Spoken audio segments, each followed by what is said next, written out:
else. All right, well, you know, across the state, we are watching Detroit's attempted recovery and change, and what happens next in the state's biggest city, of course, affects all of us. And business leaders who have invested in the city are watching as well. We had a chance recently to sit down with Sandra Pierce, the vice chairman of FirstMerit and CEO of FirstMerit Michigan, who also served as chair of Detroit's Financial Advisory Board. We're right now in court where a judge is trying to figure out whether this city is broke or not. You've looked at the books. Is this city broke? I would say that anyone that really spent time looking at the numbers, looking at not only the debt, not only the 18 billion, you can argue what is or isn't allowable under the bankruptcy code. Look at the P&L and look at the revenues that this city generates, which has been in decline for many years, as all of us know, and what we're spending.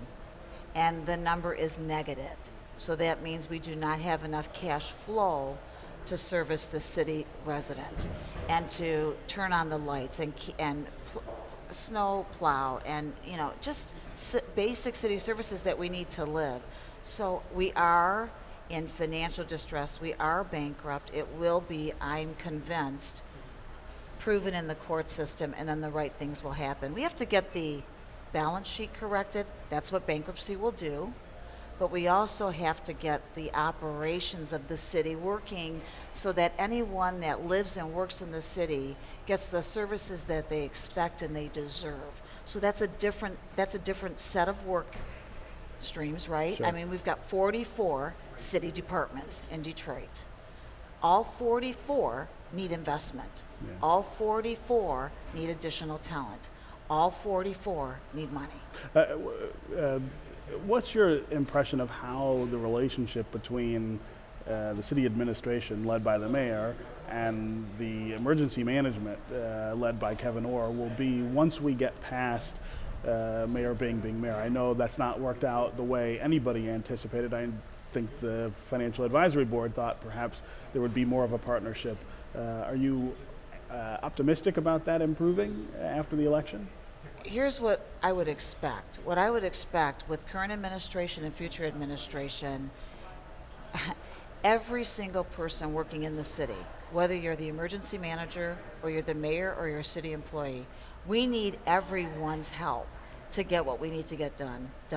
So as far as I'm concerned, there's enough to do so that I'm very hopeful that everyone gets engaged.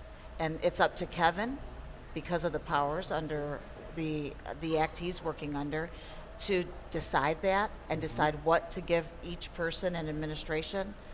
I talked to him a lot about, as does all the members of FAB, there's enough for all of us to do. So don't I'm leave very anybody on the optimistic. sideline. Do not leave anybody on the sideline now or in the future. Do you think it's going to be a very interesting proposition, though, because you also have egos involved and you have high-level people who are maybe not used to working together, and maybe that's the buck stops with them, but now they find themselves in a position where they have to work with two high-level people? So I say we have to get over ourselves as leaders for taking on a position in the city of Detroit that is in the condition that it's in because of so many years of distress. If we have an ego getting in the way, we don't belong in the job. Sandy, you've looked at not just the books, you've looked at the processes, how the departments run. Talk to us about the culture of city government and what needs to change there. Let me say this. There are a lot of skilled people that have the competency to do the job. We need the right managers in every department to kind of row the boat in the same direction instead of worrying about just their department. It's not cohesive enough. I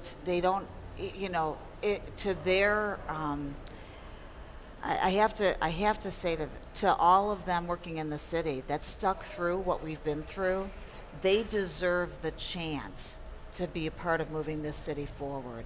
And so they need technology, they need management, they need a defined process, they need metrics from which to be measured by, and they need everybody aligned on what is the agenda to take us to the next level.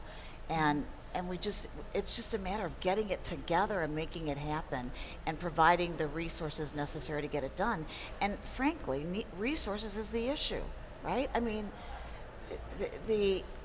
there's not a system in the city that doesn't need assistance, doesn't need help. Is the position that Detroit is in right now, do you believe, detrimental to other businesses in the state of Michigan?